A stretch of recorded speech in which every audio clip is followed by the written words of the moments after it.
Welcome to Tenor Tech, where I solve the problems you didn't even know you had.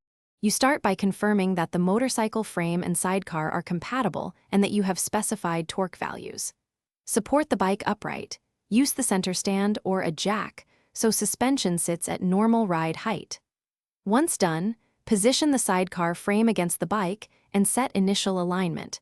Measure roughly 1/2 to 3/4 inch toe-in and match ride height at the axle. Do this now so subsequent mounts line up, and you avoid stressing the chassis during installation.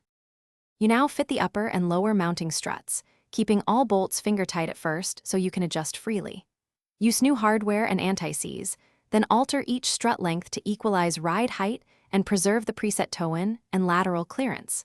After confirming geometry, torque bolts in the manufacturer sequence to specified values. Make sure linkages move without binding. Rock the assembly by hand to confirm there's no unwanted sway. This stage tightening prevents frame twist and ensures correct final alignment. You finish by connecting the sidecar brake and lighting systems, then recheck wheel alignment and balance the sidecar wheel if it hops. Once fasteners are torqued, take a slow test ride, increasing speed in stages and adding a passenger to simulate load. Observe steering, camber, and how the bike tracks. Make micro adjustments to struts as needed. If the bike pulls to one side, stop and recheck toe-in and ride height. Then tighten any loose bolts.